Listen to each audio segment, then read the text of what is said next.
A ideia hoje é trazer alguma reflexão sobre esse tema, sobre a vontade, né? Se nós olharmos no dicionário, então nós vamos ver lá que vontade é a força interior que impulsiona o indivíduo a realizar algo, a atingir seus fins ou desejos. Ânimo, determinação, firmeza. Todos nós temos esse leme, né? Essa força interior. E de onde vem essa força interior? A primeira questão que a gente precisa entender é analisar o que nós somos, né? Na introdução do Livro dos Espíritos, Kardec diz o seguinte: o homem é constituído de corpo material, alma ou ser imaterial, e do laço que prende a alma ao corpo. Se eu perguntássemos o que é o corpo, todo mundo, né? A gente se olha no espelho, se apalpa, a gente sente o coração batendo, o coração que, né, alimenta todas as células, bombeando sangue, né, para o nosso organismo inteiro, uma máquina fantástica, extremamente complexa, é o nosso corpo, né? A gente sabe quimicamente como ele funciona. Quem é que dirige esse corpo? O espírito, né? O espírito, centelha divina, princípio inteligente do universo. Todos nós, né, somos espírito, que estamos a conduzir um corpo. Como funciona essa comunicação do espírito com o corpo? De que maneira ele direciona a sua vontade? É sempre através do perispírito. O perispírito transmite para o corpo tudo aquilo que o espírito quer. Então, um exemplo simples. Imaginamos que vocês estão sentados no sofá e lá na estante tem um livro. Então você levanta para pegar o livro, senta de volta no sofá e começa a ler. O processo funciona da seguinte maneira: o espírito determina, né, que ele quer ler o livro. Ele transmite a informação para o corpo através do perispírito. O perispírito, então, agindo sobre o cérebro, sobre as células nervosas, faz contrair os músculos e tudo mais. Então a gente levanta, mas quem está comandando o leme do barco é o espírito. Então é ele quem tem vontade. Então essa força interior que impulsiona o indivíduo, ela emana do espírito, tá? Vamos lá. Pesquisando na literatura, né, espírita, né, nós encontramos outras definições, complementos, né, na verdade, que trazem mais informações a respeito desse tema.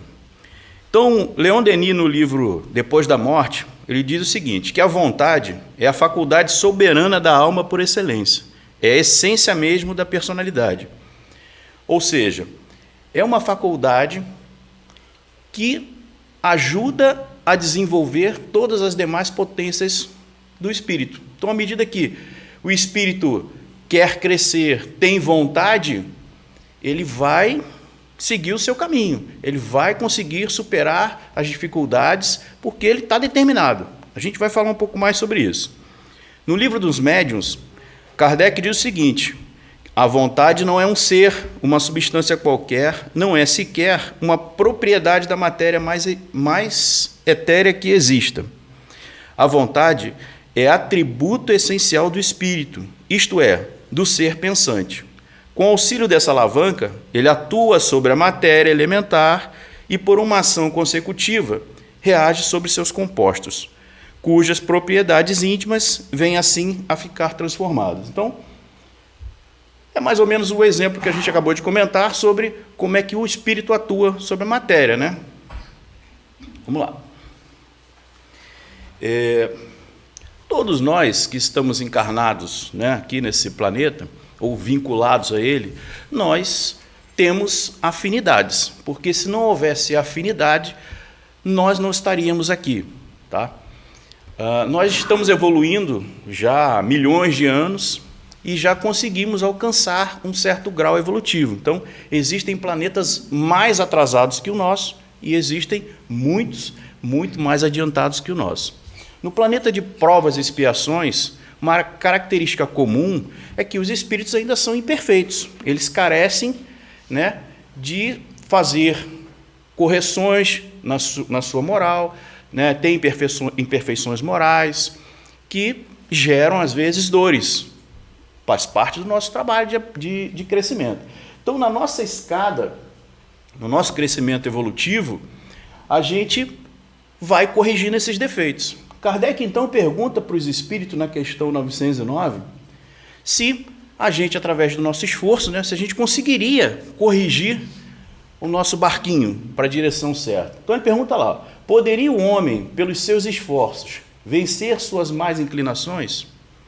E os espíritos são taxativos. Sim, e frequentemente fazendo esforços muito insignificantes. Aí a gente pensa assim, pô, brincadeira, né? Mas vamos lá. O que lhe falta é a vontade. Ah, quão pouco dentre vós fazem esforços. Então, quando a gente quer corrigir algum problema, alguma imperfeição moral, se houver vontade mesmo para corrigir, a gente faz pouco esforço e consegue superar o problema. Eu não sei se vocês repararam, mas eu sou natural do Rio de Janeiro, então 2 pastéis, falo alguma coisa assim, chiada às vezes. Então, quando eu morava lá no Rio, as casas espíritas também tinham alguns serviços lá que a gente integrava, né? Então, tinha alguns serviços lá de assistência aos moradores de rua e acho que era uma vez no mês, eles abriam a casa, não era a que eu trabalhava, mas era uma outra, e a gente tinha uma série de serviços. Então, a gente conseguia gente para cortar cabelo, a gente conseguia alimentação, roupa e, obviamente, um banheiro para que eles pudessem tomar banho. E uma dessas vezes em que eu estive por lá, tive a oportunidade de conversar com uma pessoa, não vou lembrar o nome, mas era um morador de rua, né? Eu sabia porque ele chegou ali e tal, mas a lucidez, né, e a maneira como ele conversava, para uma pessoa desavisada, talvez ia ter a impressão de que ele fosse um trabalhador da casa. Tamanha era a lucidez, a desenvoltura com que ele falava, com que ele se comunicava. E aquilo muito, né, me sensibilizou. Poxa, esse cara aí, a gente conseguiria, né, ajudar ele, tirar ele da rua. Eu comentando com outro amigo lá que trabalha naquela casa. Aí ele falou assim, eu vou chamar o Cláudio vai explicar para você o que aconteceu. Aí, o que eles me contaram? Que o rapaz lá, ele já tinha família, né? Ele saiu de casa, tinha mulher, esposa, né? E 2 filhos. E foi morar na rua. Naquela época, os problemas eram diferentes. Naquela época eu tinha até cabelo, mas... hoje, as pessoas que moram na rua, a grande maioria são, né, viciados em drogas, que é o crack, né? Naquela época, a principal causa era o álcool, né? Muitos alcoólatras na rua. Hoje, talvez tenha, né? Mas a grande maioria é de viciados em crack. Então, o Cláudio foi me explicando o seguinte, olha, a gente já fez aqui, alugou um quarto para ele ficar, para ele morar. A gente estava tentando arrumar um emprego para ele, mas ele não conseguiu ficar dentro do quarto durante 1 mês sequer. Então, a vontade dele era de estar na rua. Ele não conseguia superar a dificuldade dele, que era o vício do álcool. Então, assim, ele não conseguia. Então, assim, as pessoas poderiam dizer, falta de vontade, né? Não tem força de vontade, as pessoas costumam dizer, né? Ou talvez até tenha, mas a vontade dele está direcionada, porque a vontade, propriamente dita, ela é neutra. Você pode direcionar o barquinho para as pedras ou pode direcionar o barquinho para o lado certo. Ela é neutra. Só que ele estava tão, né, envolvido naquele processo que ele não conseguia sair daquilo. Então, tem muitas pessoas hoje assim, nas ruas, né? Por mais que você queira tirá-las das ruas, queira ajudá-las, mas não adianta. O cara não quer, muitas das vezes, sair da rua. Ele não quer. Paciência. E a gente tem que respeitar. Vamos lá.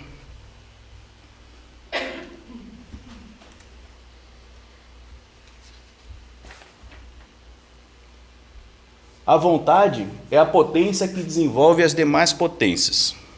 Vou achar aqui.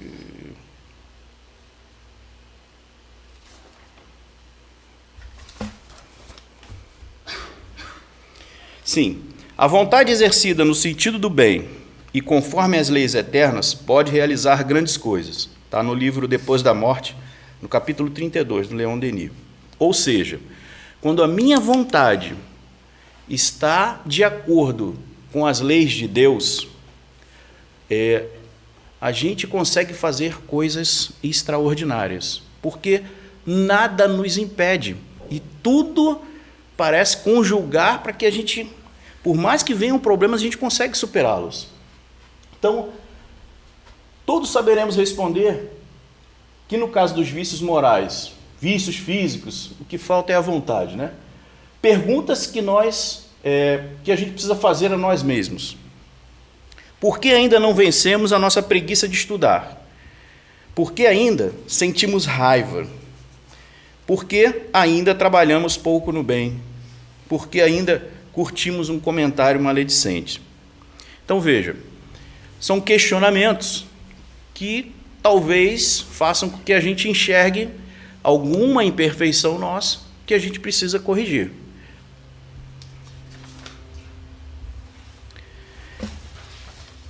Tem um livro, que é esse aqui, ó, A Vontade. Esse livro é legal porque ele traz uma metodologia, digamos assim, ele se aprofunda nos conceitos e apresenta algumas de maneira prática, né? Como é que a gente faz para corrigir essas imperfeições morais. E uma citação dela lá, ó, que é uma verdade. A vontade nem sempre pode afastar as causas de sofrimento, mas pode sempre nos dar força para sobrepujá-las. Tá? Isso é um texto do livro aqui da Luzia Helena. Bom, eu trouxe alguns exemplos de pessoas que, apesar das dificuldades que eles encontraram, elas se sobrepujaram a esses problemas, né? Um dos personagens que eu coloquei aqui, que a gente conhece como Aleijadinho, né? Eu vou botar o nome, mas o Aleijadinho, para quem não sabe, era aquele escultor muito famoso do Barroco, né? E fez obras extraordinárias. Tem um programa que passou na televisão do Pinga Fogo. O primeiro tem gravado, o segundo não tem, mas virou um livro. E nesse segundo foi que a gente descobriu que o Aleijadinho, na verdade, era a reencarnação do Michelangelo. Mas, enfim, qual era o problema do Aleijadinho? Ele tinha lepra, ele tinha hanseníase, né? E, como aquilo o debilitava drasticamente as suas mãos, mas ele era apaixonado por fazer aquele tipo de trabalho, esculturas, né? Isso o deteve? Não. Ele amarrava nas mãos as ferramentas, no pulso, né? As ferramentas que ele precisava para trabalhar e seguia trabalhando. Aquilo o impediu de trabalhar? Impediu de ele atingir os seus objetivos? De forma nenhuma. Então ele superou os problemas. Ele passou por cima dos problemas para conseguir atingir, porque a vontade dele direcionada era tão grande que aquilo não ia impedir ele de atingir seus objetivos. Santa Mônica é conhecida como a padroeira das mães, né? Ela teve uma vida, nasceu de uma família católica, né? Cristã, melhor dizendo, e naquela época os casamentos eram arranjados, né? Então ela foi direcionada para casar com uma outra pessoa, só que essa pessoa não tinha, né, na sua vida uma vida cristã, né? Ela tinha uma vida totalmente desregrada. Então era uma pessoa de muitos bens, melhor dizendo, né? Mas era um homem devasso, né? Boêmio e grosseiro. E as pessoas que conviveram com ela não sabiam porque, por mais que ele fosse daquele jeito, ele nunca havia agredido ela, nunca havia faltado com respeito com ela. E qual era o objetivo dela? Ela tinha como sonho, como objetivo dela, conseguir converter o seu marido ao cristianismo, porque ele era pagão, não acreditava em nada, não aceitava nada. Então, vivia aquela vida desregrada. Só que, com uma idade mais avançada, ele se rendeu ao cristianismo. Eles tiveram 2 filhos, Santa Mônica teve 2 filhos, só que um deles deu bastante trabalho. Deu tanto trabalho que aos 17 anos ela chegou a colocar ele para fora de casa, porque o desregramento dele era tão grande, que era tão absurdo para ela aquele comportamento, que ela colocou ele para fora de casa. Mas não desistiu dele, não desistiu. Passou um tempo e ela descobriu esse comportamento era uma cópia do pai, na verdade, né? Passado um tempo, o filho, que é o Aurélio, vocês conhecem pelo outro nome, foi morar em Roma, na Itália, na verdade, e ela, quando descobriu isso, ela foi para Roma atrás dele. Só que lá chegando, ele já tinha se mudado para Milão. Mas continuou na busca incessante através dele. Esse filho foi dando com os burros na água, como a gente costuma dizer, né? E foi aprendendo.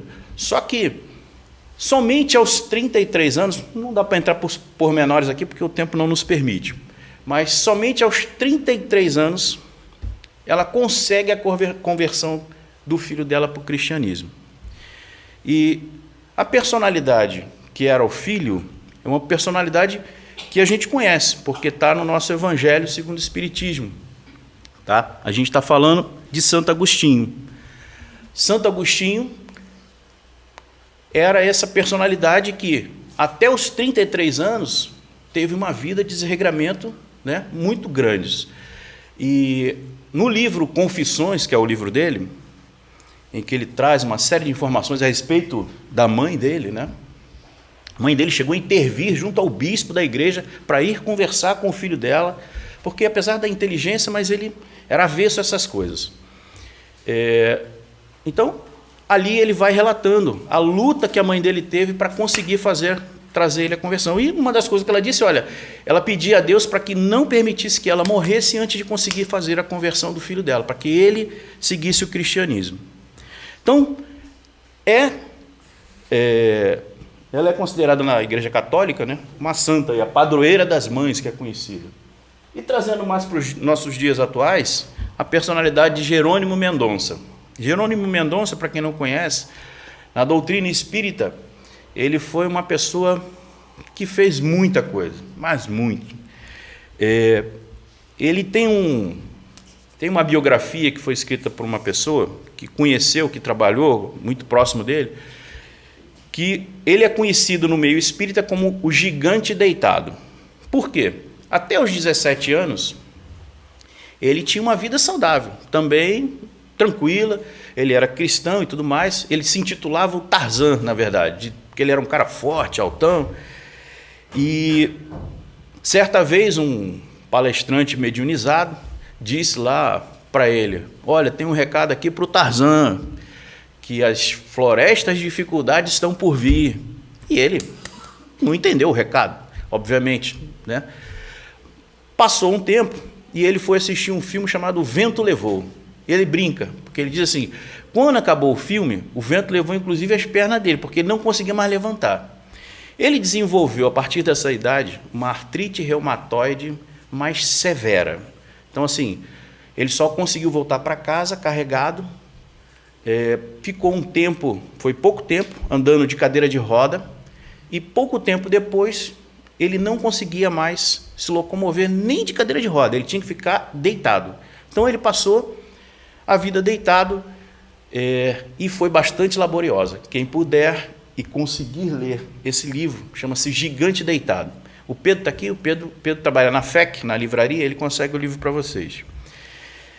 Certa vez, ele estava desiludido, né, porque os médicos disseram, olha, tomava muitos remédios para se manter vivo, e os médicos disseram para ele, olha, você tem pouco tempo de vida e tal, e ele conversou com os amigos, que também eram espíritas, eu tinha um sonho de conhecer o Chico, será que a gente consegue ir lá? E os amigos se mobilizaram, colocaram a cama dentro da Kombi e foram visitar o Chico Xavier.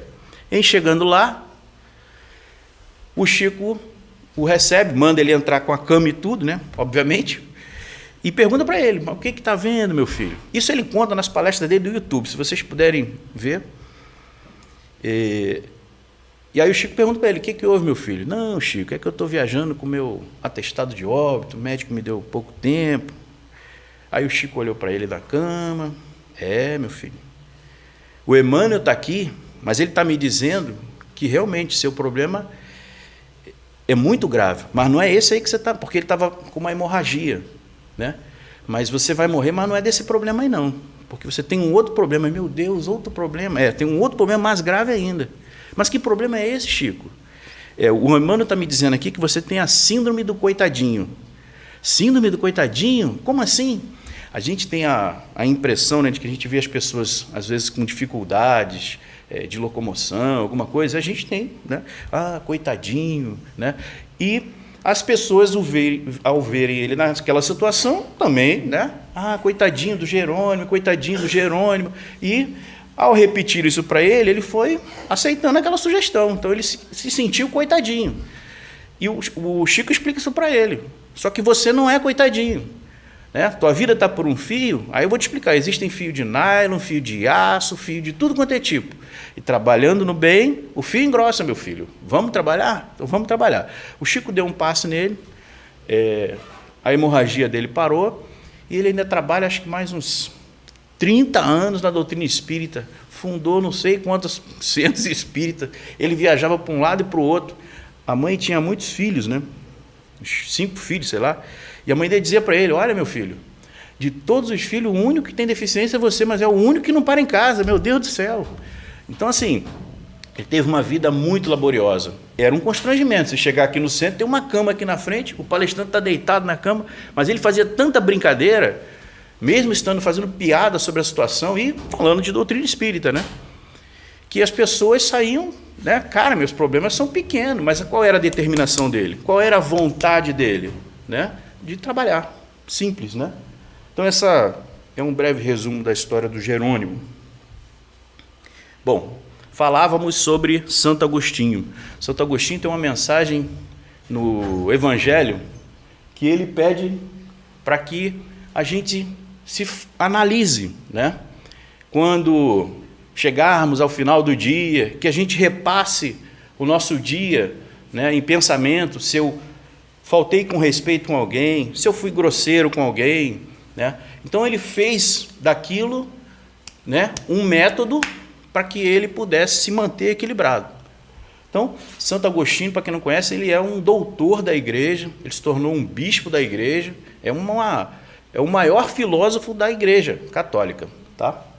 Então, esse conhece-te a ti mesmo está escrito também, isso já vem de séculos, né? Séculos que a gente vem ouvindo essa mesma questão, que a gente precisa se conhecer, que a gente precisa se olhar, né? Aí vocês vão ver, isso aqui estava escrito no templo de Delfos, lá na Grécia Antiga, atribui essa frase a Sócrates, mas não é dele, na verdade, isso estava lá no templo de Delfos, no período em que Sócrates esteve vivo. Então, essa busca pelo nosso autoconhecimento, ela é imprescindível para que a gente consiga se enxergar como realmente nós somos. E aí a gente vai trabalhar na solução do problema. Homens, aprendei a imergir em vós mesmos, a esquadrinhar os mais íntimos recônditos do vosso ser. Interrogai-vos no silêncio e no retiro, e aprendereis a reconhecer-vos, a conhecer o poder escondido dentro de vós. Então, assim, todos nós temos, sim, capacidade de realizar coisas extraordinárias. Tem um personagem que a gente cultua aqui, que ele disse para a gente, olha, vós sois deuses. Acho que foi Jesus que disse isso, né? Brilha a vossa luz. O reino de Deus está dentro, sempre dentro, nunca fora, dentro. Então, assim, nós precisamos olhar para nós mesmos. Então, esse livrinho, ela faz um modelo, ele estabelece um modelo lá para que a gente faça uma identificação das nossas imperfeições, né? E que a gente possa trabalhar para corrigi-las. Então, é como se fosse um planejamento estratégico de uma empresa. O que é um planejamento estratégico? A empresa estabelece lá uma meta, né, um alvo, e todos os setores da empresa vão trabalhar para atingir aquele objetivo, né? Então, como é que funciona? Tá, mas como é que eu vou fazer essa análise? Pode escolher um dia, horário da semana, que seja, pelo menos, para que a gente pense, né? Como a gente está se comportando, quais são os meus pensamentos, né? Se eu estou sendo maledicente. E aí a gente vai identificando os problemas. Então vamos lá. O que a gente tem que pensar? Pensar nos atos, sentimentos, onde estão as minhas maiores dificuldades, como se manifestam essas dificuldades, né? Com quem? Pode ser com alguém. Repassar esse comportamento com calma e atenção. Certamente vai ter alguma série de situações, né, em que a gente vai ter orgulho. Poxa, eu agi certo, eu fiz a coisa certa. Mas tem alguns comportamentos, né, como a gente ainda tem imperfeições, que a gente talvez se envergonhe. E aí a gente precisa trabalhar nisso. Então vamos lá, um exemplo prático, né? Fazendo essa análise, ela chama ali no livro de autorretrato. Ela identificou, sei lá, um problema, né? Preguiça. Imaginemos aí que eu tenha preguiça. Então qual é o alvo, qual é o objetivo, né? Me tornar uma pessoa mais ativa, aproveitar melhor o tempo, que é isso que eu preciso. E aí ela estabelece, olha, a gente vai ter que pensar como é que eu vou fazer isso. E aí, ó, estabelecer horário para as atividades, buscar cumprir esses horários, evitar distrações que me levem a perder tempo. Distração hoje é o celular, né? Hoje a gente está fazendo qualquer coisa, vem uma mensagem, ou chega alguma coisa no celular, é extraordinário. Eu aprendo muito, porque tem muita coisa que a gente consegue extrair ali do YouTube, né? Mas, se a gente precisa de foco, a gente tem que dar uma paradinha no celular, porque senão é descambar para fazer outras coisas. Aí a gente perde o foco. E aí vai lá, continua na preguiça. É igual coloquei aqui o personagem do atletismo aqui, né? Qual é o alvo deles? Quero ir para as Olimpíadas. Então eles vão se submeter a uma avaliação, eles vão treinar, eles vão fazer, né, uma avaliação que seja regional aqui, na região aqui de Santa Catarina, depois vai fazer um estadual, e à medida que ele vai atingindo outros objetivos, ele vai subindo aquela escada. Já atingi esse objetivo, agora eu vou traçar novos, vou ver quais os outros problemas. E aí vamos em frente. Exemplo prático número 2. Isso aqui ninguém tem, né? Isso aqui sou eu mesmo. Ó. Irritação no trânsito, que a gente... Sim, hoje o trânsito estava legal, né? Com chuva, então... Por que as pessoas se irritam? Porque tem a ver com orgulho, porque tem a ver com vaidade. Então, esse é um problema, né? Por que tem orgulho? Porque os outros não sabem dirigir. É só eu que sei dirigir. Os outros não sabem fazer nada, eu que sei. Então, olha o orgulho aí. Ó. Qual é o alvo? Aprender a dirigir o quê? Em paz e com harmonia. Qual é o método? Bom, meu método, eu coloco uma musicazinha no meu carro lá, no Spotify, tem lá uma lista lá, para acalmar os ânimos, entendeu? E aí a gente coloca a música, eu coloco lá, tem uma playlist de oração, entendeu? Para ir amansando, a fera aqui ainda habita em mim. E aí a gente vai, né, se melhorando, vai dando passagem, passar, pode passar, quer passar, vai embora, vai em paz. Então aqui, ó, eu tiro essa figurinha, você parece ser uma pessoa super calma, sua energia de paz. Está ali eu no trânsito ali, ó. Dá seta, para não dizer outra coisa, né?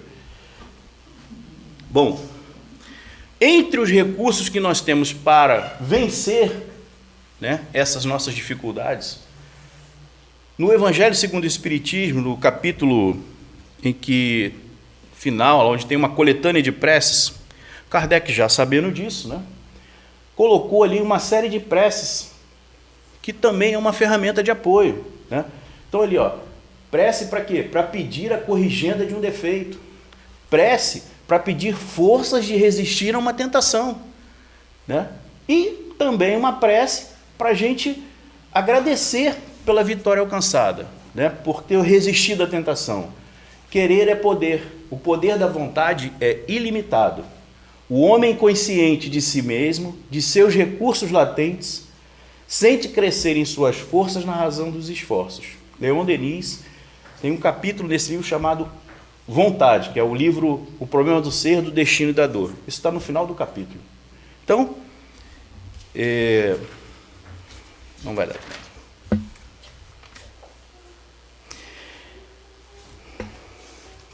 Eu deixo para vocês a sugestão para que vocês façam a leitura dessa prece para corrigir um defeito, né?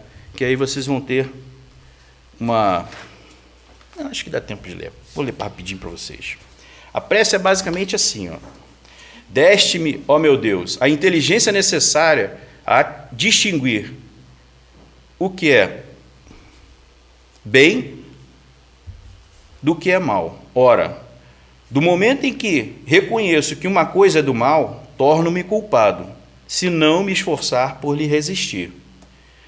Preserva-me do orgulho que me pode impedir de perceber meus defeitos e dos maus espíritos que me possam incitar a perseverar neles. Entre as minhas imperfeições, reconheço que sou particularmente propenso a...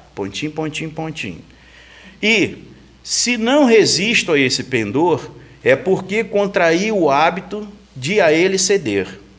Não me criastes culpado, pois que és justo, mas com igual aptidão para o bem e para o mal. Se tomei o mau caminho, foi por efeito do meu livre-arbítrio.